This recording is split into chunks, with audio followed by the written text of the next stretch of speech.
नमो वरिहन्ताणं नमो सिद्धाणं नमो आयरीयाणं नमो वज्झायाणं नमो लोये सव्यसाहुणं वन्दितु सव्वसिद्धे ध्रुवमचलमणोवमं गतिं पत्ते वोच्छामि समयपाहुड मृणमो सुध केवली भणिदम् नमः समयसाराय स्वानुभूत्या चकासते चित्स्वभावाय भावाय सर्वभावान्तरक्षिदे निज स्वरूप को परम रस जामे भरो अपार वंदो परमानंदमय समय सार अविकार।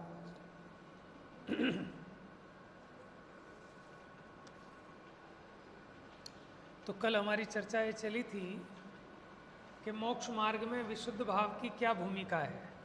ठीक है ना, जहाँ जैसी अपेक्षा हो उस अपेक्षा से उसका अर्थ ग्रहण करना। कोई भी कथन सर्वथा एकांत से नहीं है, किसी न किसी अपेक्षा से है। तो यहाँ हम ये पुण्य पाप अधिकार का एक बार रिवीजन देख रहे थे, ताकि जहाँ तक पहुँचे थे फिर पहुँचेंगे।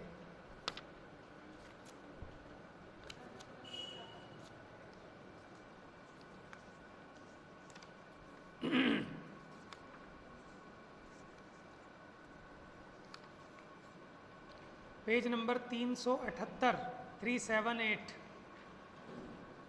तो कहते हैं शुभाशुभ कर्म बिना किसी अंतर के बंध के कारण है। माने बंध की अपेक्षा देखें तो दोनों समान हैं, क्योंकि शुभ भाव से भी बंध होता है और अशुभ भाव से भी।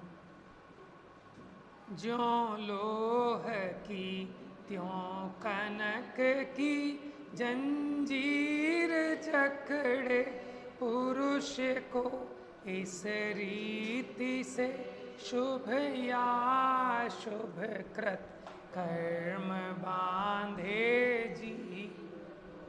जो जीव पुण्य को मुक्ति का कारण मानता है, सुखी होने का कारण मानता है, उसको ये समझा रहे हैं कि पुण्य और पाप ये दोनों ही बंध तत्व हैं। बस एक मंद राग है और एक तीव्र राग है, लेकिन दोनों से ही मुक्ति नहीं होती है, बंध ही होता है। जैसे लोहे की बेड़ी तो बांधती है, लेकिन सोने की बेड़ी वो भी बांधती है। तो बंधन की अपेक्षा तो दोनों में कोई अंतर नहीं है।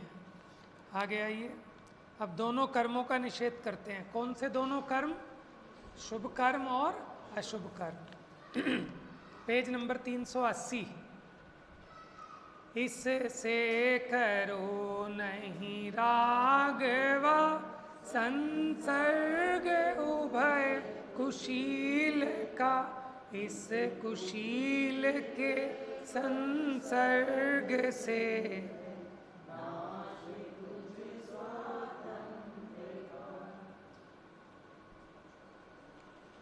तो यहाँ क्या कहते हैं, इसलिए इससे न तो राग करो और ना संसर्ग करो। अंतर बताया था ना राग और संसर्ग में। क्या बताया था कि माने अंतरंग चित्त से, माने मन से समझ लो, वो तो होता है राग, और काय से वचन से ये हो गया संसर्ग। ठीक है, उसका समागम। किसका मत करो? इससे करो नहीं राग व संसर्ग उभय कुशील का। उभय माने दोनों। दोनों कुशील कौन से हैं? पुण्य कर्म और पाप कर्म। कुशील क्यों कहा इनको? क्योंकि ये दोनों के दोनों संसार के कारण हैं, बंधन के कारण हैं, संसार में दाखिल करते हैं। इसलिए इनको सुशील कैसे कहें? शील माने प्रकृति, शील माने स्वभाव, और जिसकी प्रकृति खोटी है वो कुशील, और जिसकी प्रकृति अच्छी है वो सुशील। तो कोई ये ना समझे कि पुण्य भाव तो सुशील और पाप भाव कुशील। वो ये समझा रहे हैं कि दोनों के दोनों कुशील हैं, क्योंकि स्वभाव से विमुख हैं, दोनों ही विभाव हैं। उदाहरण दिया किसका? जैसे मनोरम और अमनोरम हथनी रूपी कुट्टनी के साथ राग और संसर्ग बंध का कारण होता है। किसको? हाथी को। हाथी पकड़ने के लिए हथनी को ट्रेंड करते हैं। क्या ट्रेंड करते हैं कि माने उसको ट्रेनिंग दी जाती है। हाथी को पकड़ने के लिए गड्ढा खोदते हैं बहुत बड़ा और उस पर बांस घास फूस बिछा देते हैं। अब हथनी तो ट्रेंड है, उसको पता है कि यहाँ गड्ढा है, वो तो बच के निकल जाती है और हाथी उसमें गिर जाता है। लेकिन हाथी क्यों गिरा उसमें? क्योंकि उसने हथनी से राग किया। वो हथनी को देखकर उसके पीछे पीछे दौड़ा। पहले उसके चित्त में राग उत्पन्न हुआ, फिर वो अब संसर्ग करना चाहता है। समझ में आया ना? अब ये बताओ कि कौन सी हथनी उसको बंध की कारण होगी? सुंदर हथनी कि असुंदर हथनी? दोनों ही कारण होंगी। अगर वो जिसके प्रति राग करे उसी से फंसेगा।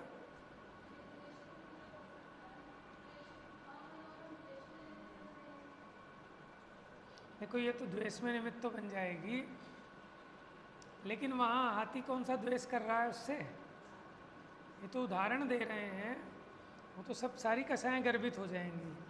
लेकिन अभी तो ये कह रहे हैं कि ये जीव जो है पुण्य में आकर्षित होता है ना, उसके लिए उदाहरण दिया हथनी का। इसलिए तुम इन दोनों से ना तो राग करो और ना इनका संसर्ग करो। किसका? ना शुभ कर्म का और ना अशुभ कर्म का। फिर क्या करें? ये नहीं करें तो क्या करें? कि स्वाधीन रहो ना। अब हाथी अगर इनसे राग और संसर्ग नहीं करे तो क्या करे? आज़ाद रहे। ऐसे ही अगर ये जीव ये दोनों प्रकार के कर्मों से राग ना करे, संसर्ग ना करे, माने समता भाव में रहे, उसी का नाम सामायिक है, समता भाव का नाम है, तो आनंद में रहेगा, स्वाधीन रहेगा, है ना। स्वाधीनता की भावना अब हो सफल मेरी। क्या है स्वाधीनता? निर्ग्रंथता। समझ में आया? माने मुनि बन जाना, माने आज़ाद हो जाना। अब किसी का कोई बंधन नहीं है, कोई सामाजिक व्यवहार नहीं है, किसी का कोई अपेक्षा नहीं। आगे आइए।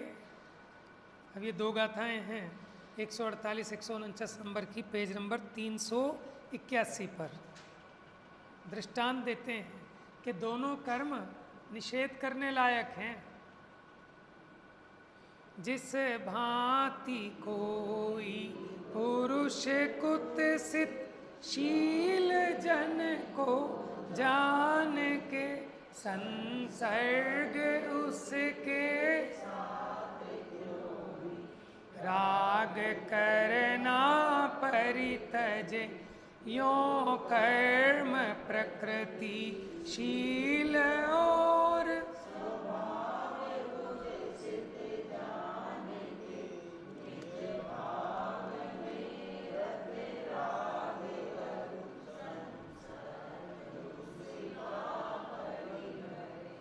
दृष्टांत दिया कि जैसे लौकिक में भी आपको पता लग जाए कि ये व्यक्ति गलत है, इसकी प्रवृत्ति खोटी है, ये कुत्सित है, इसका स्वभाव अच्छा नहीं है, बुरा है, ऐसा जानकर आप क्या करते हैं? क्या उससे संसर्ग छोड़ देते हैं? उसका संसर्ग नहीं करते। संसर्ग तो नहीं करते, लेकिन भीतर में उसके प्रति राग भी नहीं करते। टूट जाता है ना राग कि बुरा है। माने चाहे अपना कोई कितना ही अच्छा बढ़िया रिश्तेदार हो, लेकिन अपने को पता लग जाए कि यह खोटा है, तो उसके साथ अपना बातचीत भी बंद, मेल मिलाप भी बंद, और अंदर से उसके प्रति जो राग था वो भी बंद। तो उसी प्रकार, लेकिन कब? कि जब जान ले तब। क्या जान ले? ये खोटा है। ऐसे ही ये कर्म की जो प्रकृति है, इसका जो स्वरूप है वो कैसा है? बांधने का है, दुख में निमित्त होने का है। ऐसा जिसने जान लिया अब वो किसी भी कर्म की अपेक्षा नहीं करता, वो किसी भी कर्म को भला नहीं मानता है, उसका संग और उसका राग छोड़ देता है। अभी तो क्या है कि इसको पुण्य भाव का राग है। क्यों? क्योंकि इसको पता नहीं है कि कुत्सित है, ये कर्म का भेद है। आगे आइए।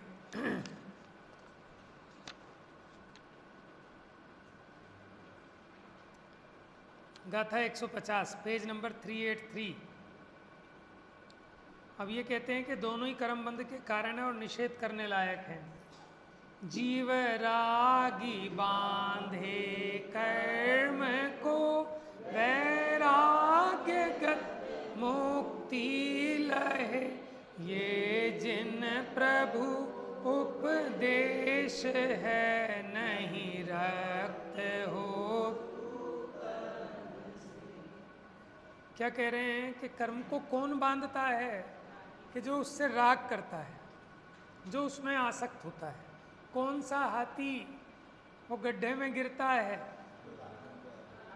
किससे राग करता है? कुट्टनी से। क्या समझकर? कि कुट्टनी है ऐसा समझकर? क्या समझकर? कि भली है। अगर ये उसे समझ में आ जाए कि ये तो कुट्टनी है, कुट्टनी है मैंने वो शातिर कि जिसको किसी को पकड़ने के लिए ट्रेंड किया गया है, इसलिए उसे कहते हैं कुट्टनी। वो चालबाज है ना, उसको अगर ये समझ में आ जाए कि ये तो कुट्टनी है तो फंसेगा क्या?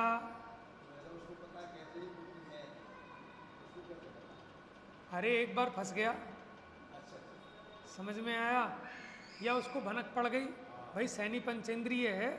आप एक बात बताओ, अभी आपसे कोई कहे भाई साहब आप चलो माल दिलवाता हूँ सस्ता, मंगोलपुरी में आया 4 ट्रक, तो 4 लाख रुपए का माल 2 लाख में दिलाऊंगा, चलो आओ। आप चले जाओगे? चले जाओगे कदाचित। लेकिन कोई किसी की बुद्धि काम कर जाए तो समझ जाएगा कि ठग है। माने उस हाथी ने अपने किसी दूसरे साथी को फंसते हुए देखा, उसकी दर्दशा देखी, तो अब क्यों फंसेगा? जिसको ज्ञान हो गया, समझ में आया। और बुद्धि पूरी होती है हाथी में, कोई बुद्धि कम थोड़ी है। भले ही पशु है लेकिन सैनी पंचेंद्रिय है, उसका विवेक काम कर जाए तो ना फंसे। और फिर अंतर है ना कि जो ज़्यादा रागी है, जो उस पर आसक्त है, वो तो फंसेगा जाएगा, और जो आसक्त नहीं है वो क्यों फंसेगा? चॉकलेट दिखाई अंकल जी ने, लो बेटा चॉकलेट, हर बच्चा ले लेगा क्या? कि जो चॉकलेट पे आसक्त है वो तो बंधन को प्राप्त होने वाला है, और जो चॉकलेट के प्रति अनुरागी नहीं है उसे कौन फंसाएगा? समझ में आया?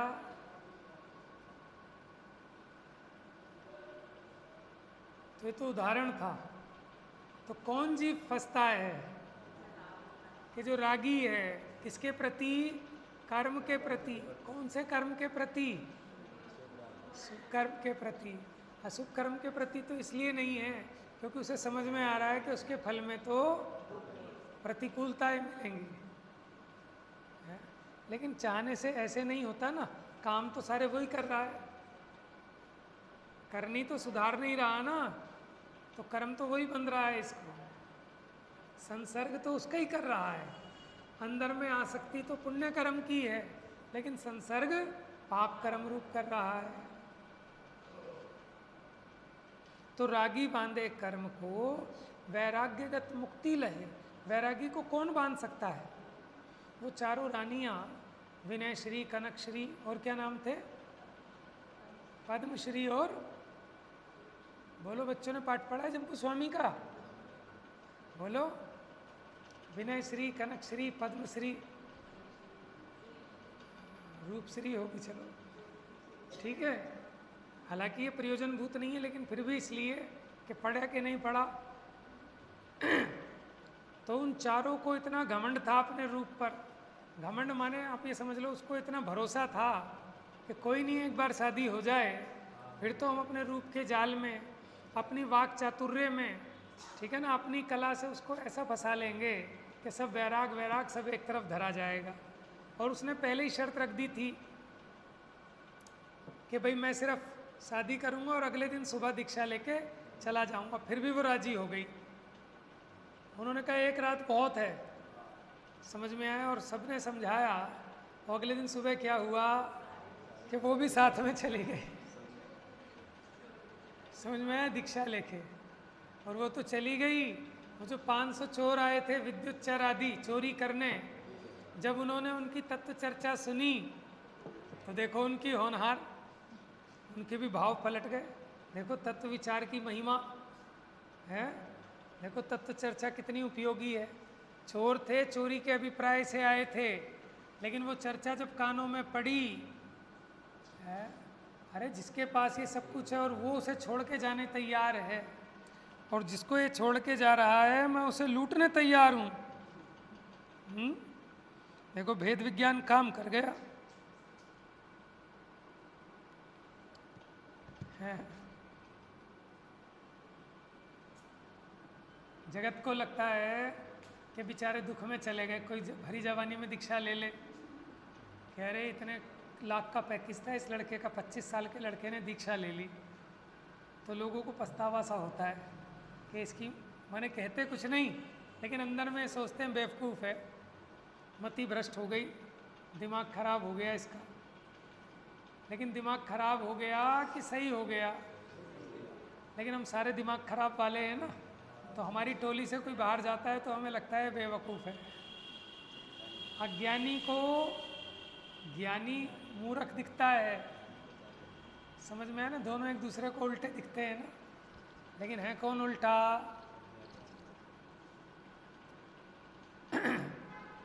तो जीव जो रागी है वो कर्मों को बांधता है, और जो वैरागी है वो कर्मों से मुक्त होता है। ये नियम है, आगम का उपदेश है, ये जिन प्रभु उपदेश है। नहीं रक्त हो तू कर्म से, माने मूल परंपरा से उपदेश है कि रक्त तो बंधता है, रत्तो बंधदि कम्मम, कि रागी कर्मों से बंधता है और वैरागी कर्मों से मुक्त होता है। आप ही देखो घर में बड़े बूढ़े हों तो सारे के सारे बच्चे किसे ज़्यादा परेशान करेंगे? नहीं, जो ज़्यादा रागी होगा या जो वैरागी होगा? जो रागी होगा, जिसे बच्चों में ज़्यादा अनुराग है, उसी के पेट पे चढ़ेंगे, उसी की कमर पे चढ़ेंगे, उसी के बाल नोचेंगे, समझ में आया? और जो वैरागी होगा, जिसे कोई उनमें आसक्ति नहीं है, तो वहाँ वो बच्चे भी हैरान परेशान नहीं करेंगे। ऐसी कर्म है, समझ में आया? आगे आइए, पेज नंबर 386। तो अब ये जो है, ये दोनों ही कर्म बंध के कारण थे। तो भैया मोक्ष का कारण कौन है फिर? अब ना तो पुण्य कर्म मोक्ष का कारण, ना पाप कर्म, तो फिर मुक्ति का कोई तो कारण होगा कि भैया वो कर्म मुक्ति का कारण नहीं है। तो मुक्ति का कारण क्या है? कहते हैं ज्ञान मोक्ष का कारण है। माने सम्यक ज्ञान, सच्ची समझ, वो मोक्ष का कारण है। कैसे? जैसे उस हाथी को समझ में आ गया क्या कि ये तो वही कुट्टनी है कि जिसके चक्कर में मेरा प्रिय मित्र फंस गया था और मरण को प्राप्त हुआ, और आज भी ठीक है।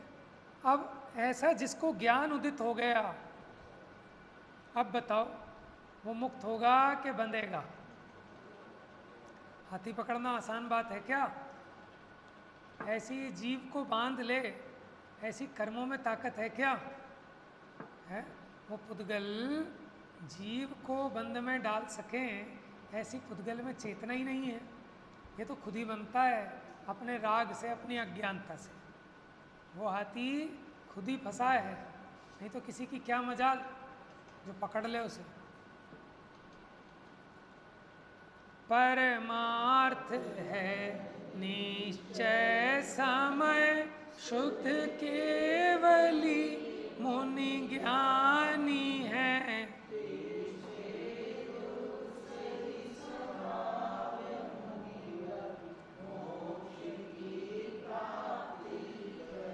स्वभाव की बात कर रहे हैं, उस ज्ञान स्वभाव की। उस ज्ञान स्वभाव के विशेषण हैं कि जो समय है, जो शुद्ध है, जो केवली है, जो मुनि है, ज्ञानी है,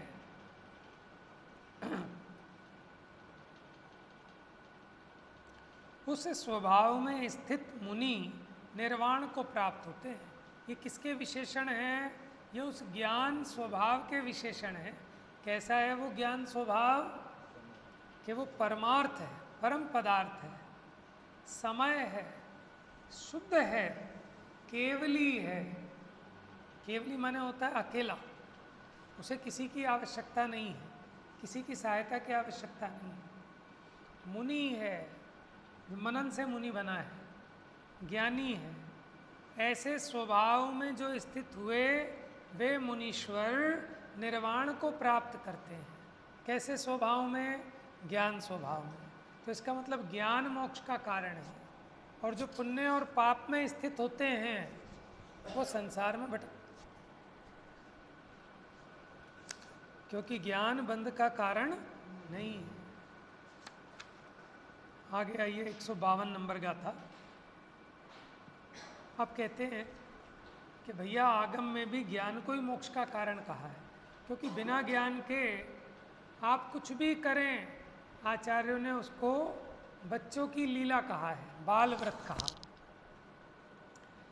परमार्थ में नहीं तिष्ठ कर जो तप करे, व्रत को धरे तप सर्व उसके, बाल अरुव्रत बाल जिनवर ने कहे।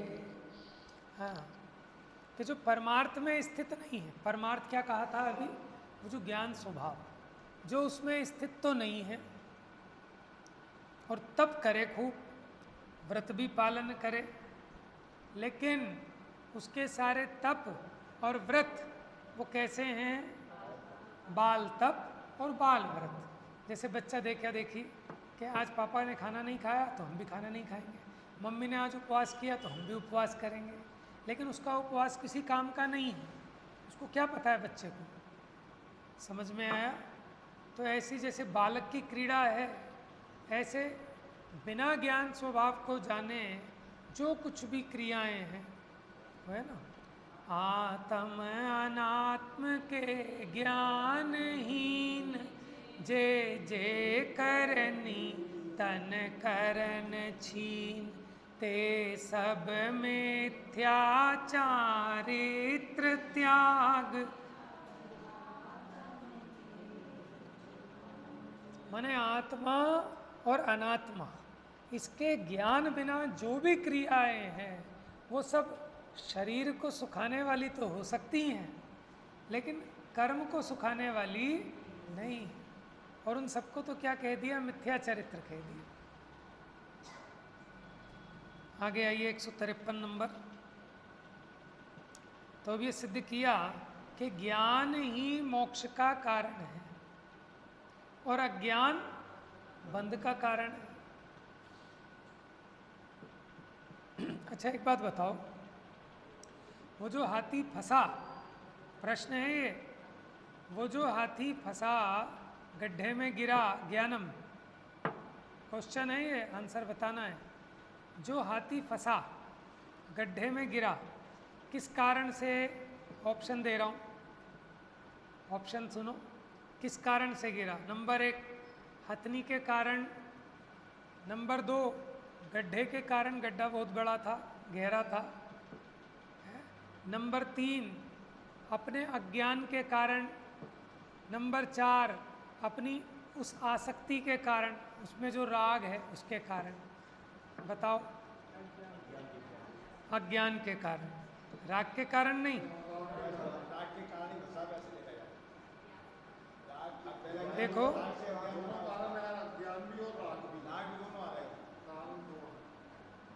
देखो देखो सुनो, 4 कर दिए, दोनों ठीक हैं आपके, अज्ञान और राग। लेकिन मेरे को इन दोनों में ही अंतर बताना है आपको कि असली जड़ तो अज्ञान है। कितना ही राग हो, कितना ही राग हो, लेकिन अभी उसे पता लग जाए भाई साहब ये गड्ढा खुदा हुआ है, समझ में आया, उसका राग छूमंतर हो जाएगा कि नहीं हो जाएगा? बताओ। तो राग भी क्यों उत्पन्न हो रहा है? अज्ञान के कारण। राग की जड़ भी अज्ञान है, तो इसलिए क्या करें? हाँ, यही तो कह रहा हूँ, इसलिए राग को मेटना है तो क्या करें? अज्ञान का अभाव करो। अब अज्ञान का अभाव कैसे होता है?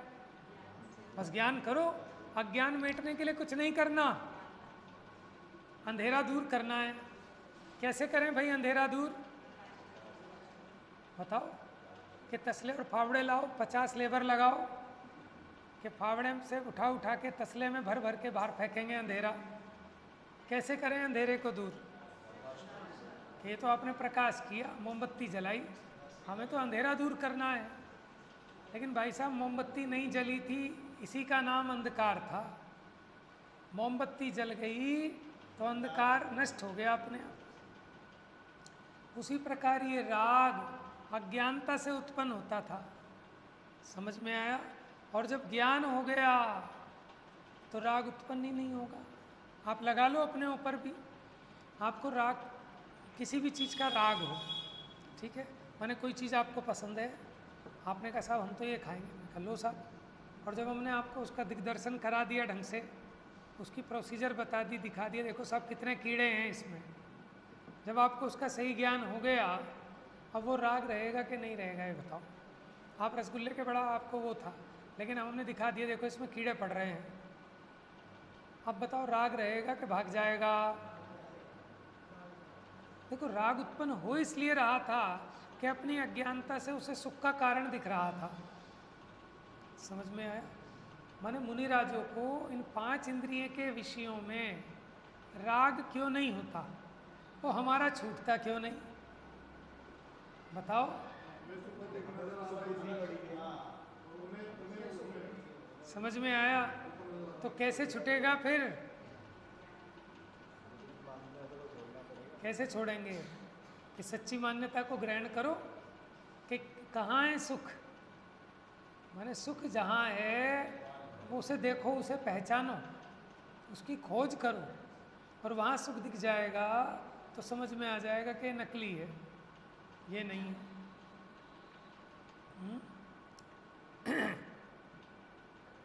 वो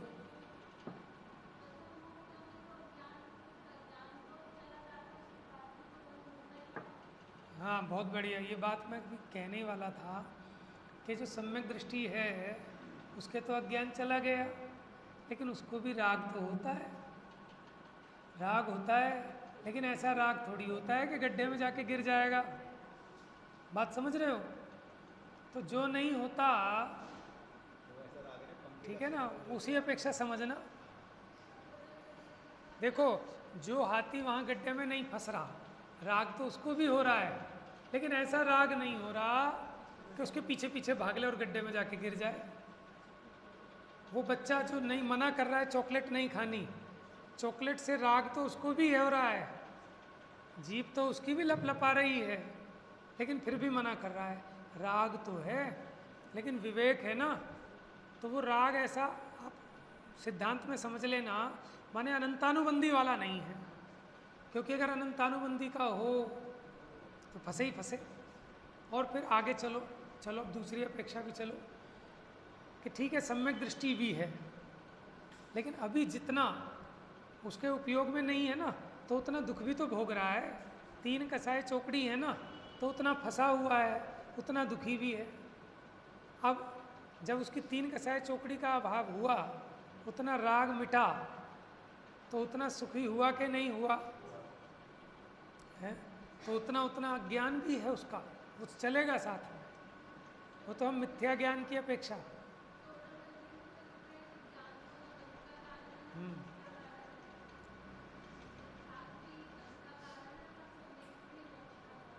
बराबर। देखो क्या लिखा टोडरमल जी ने कि जो प्रगट ज्ञान है, जितना भी जानना है, क्षयोपशम है, जो जितना ज्ञान प्रगट है वो तो स्वभाव का अंश है, वो तो बंध का कारण हो नहीं सकता। और जो है ही नहीं, अज्ञान जो है ही नहीं, जो है नहीं वो बंध का कारण कैसे होगा? तो ज्ञान ना तो मोक्ष का कारण ना बंध का कारण। तो बंध मोक्ष का कारण क्या है? क्या है बंध मोक्ष का कारण? है ज्ञान तो नहीं है। क्या है? क्या लिखा टोडरमल जी ने वहां पर?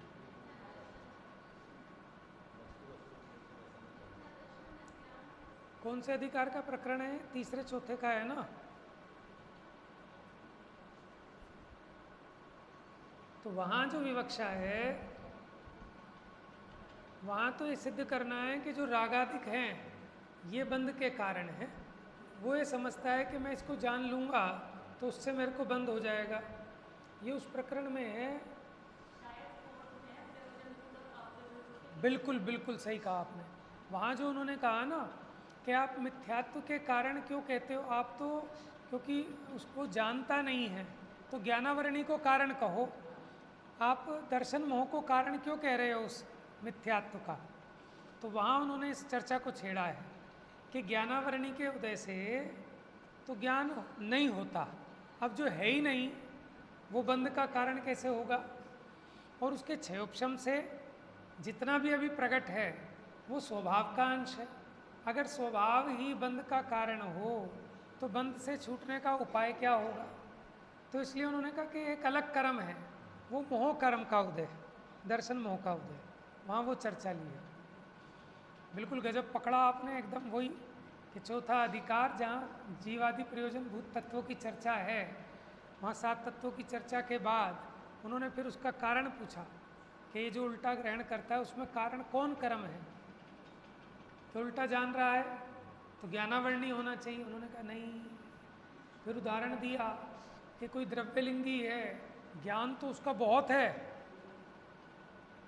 समझ में आए, 11 अंग 9 पूर्व का ज्ञाता है, ज्ञान तो बहुत है लेकिन फिर भी मिथ्या दर्शन है। तो कोई और कारण है उसका, ज्ञानावरणी तो नहीं है।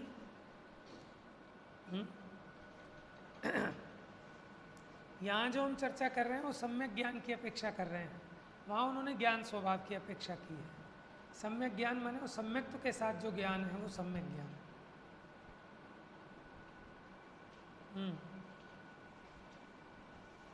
और जो मुनिराज की भूमिका में कुछ अज्ञान है या नहीं है? मुनिराज की भूमिका में मिथ्या ज्ञान तो नहीं है। अज्ञान कैसा?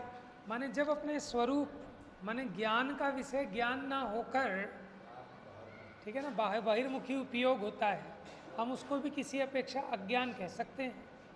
तो जब अंतर्मुखी उपयोग होता है तब विशेष आनंद होता है, और जब बहिर्मुखी उपयोग होता है तो जितना अभी कसाय का 3 कसाय चौकड़ी का अभाव है उतना सुख तो है, लेकिन फिर भी अंतर है कि नहीं अंतर्मुखी और बहिर्मुखी में है? समझ गए ना? वो ज्ञान का संवेदन जब करते हैं तो वो विशेष आनंद होता है, लेकिन एक परिणति रूप निरंतरता जो वीतराग परिणति बनी है उसका तो सदाकाल ही आनंद है। देखो आपके दांत में दर्द नहीं है, आपके पेट में भी दर्द नहीं हो रहा, आपके सिर में भी दर्द नहीं हो रहा, ये सुख तो हमेशा बना हुआ है कि नहीं बना हुआ? आपको ये तो हमेशा बना हुआ है। लेकिन जब आपके अभी मान लो हाथ में दर्द हो रहा था, अभी हाथ के दर्द से छुटकारा मिला तो कुछ विशेष आनंद महसूस होता है आपको। यद्यपि अभी आँख में दर्द नहीं था, दांत में दर्द नहीं था, वो तो कंटिन्यू था ना सुख, उतना दुख तो नहीं है। ये तो उदाहरण है। ऐसी 3 कसाय चौकड़ी का अभाव होने से मुनिराज आहार करें, विहार करें, निहार करें, 3 कसाय चौकड़ी के अभाव में होने वाली विशुद्धि के कारण, शुद्धता के कारण, वीतरागता के कारण उतनी निराकुलता तो सदा बनी है, लेकिन फिर भी जब उपयोग में ठहरता है, अंतर्मुखी होता है, तो वो विशेष आनंद होता है। ठीक है ना?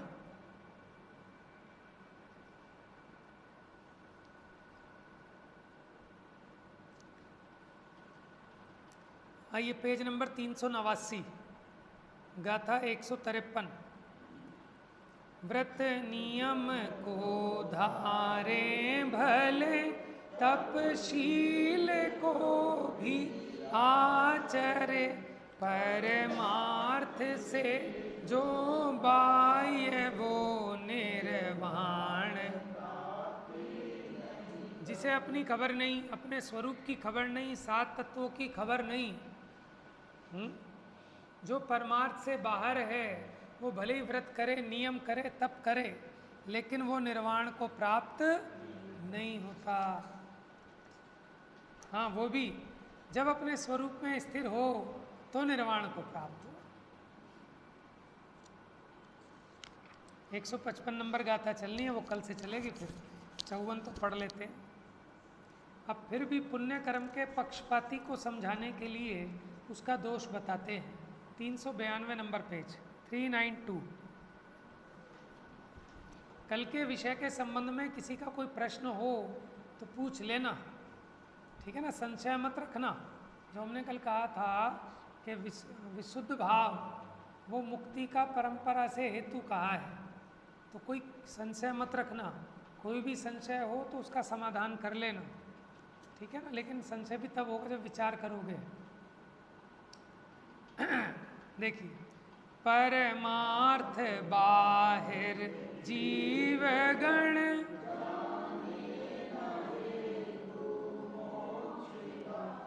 अज्ञान से वे पुण्य इच्छे हेतु जो।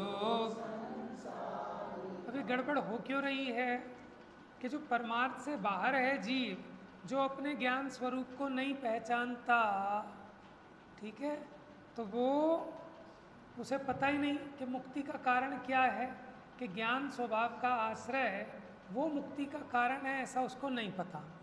अब ये नहीं पता तो क्या गड़बड़ हुई, क्या ज्ञानता से वो पुण्य को इच्छा करता है, पुण्य की वांछा करता है, क्या समझकर कि इससे मेरी मुक्ति हो जाएगी, लेकिन वो तो संसार का हेतु है। तो गड़बड़ क्यों हुई कि जो मोक्ष का असली हेतु था उसको नहीं जाना। नकली के चक्कर में कौन फंसेगा? जो असली को नहीं जानेगा। असली को पहचान ले तो नकली के चक्कर में फंसने वाला, जिसने क्षीर समुद्र का जल पी लिया हो, वो क्या लवण समुद्र का जल पिएगा? ऐसे जिसने ज्ञान स्वभाव का आश्रय लिया हो, उसका रस चखा हो, उसे समझा हो, जाना हो, वो अज्ञान से पुण्य की इच्छा नहीं करेगा। अब ये गाथा 155 चलेगी कि ज्ञान ही मोक्ष का कारण है ना, तो सारा का सारा पुरुषार्थ जो मोक्ष मार्ग का है वो एक ज्ञान में ही होना है, इसलिए ज्ञान मोक्ष का कारण है। अच्छा, ज्ञान मोक्ष का कारण है कि रत्नत्रय मोक्ष का कारण है? क्या बात, बहुत बढ़िया, एक ही बात है। वैसे तो उत्तर यही है कि रत्नत्रय मोक्ष का कारण है, लेकिन वो रत्नत्रय भी ज्ञान रूप है कि अज्ञान रूप है, इसलिए वो मुक्ति का कारण है। कल ये सिद्ध करेंगे। एक ज्ञान में ही रत्नत्रय है, ज्ञान में ही सम्यक दर्शन, ज्ञान में ही सम्यक ज्ञान, और ज्ञान में ही सम्यक चारित्र। कैसे, वो कल देखेंगे। मिथ्यात्म नाश वे को ज्ञान के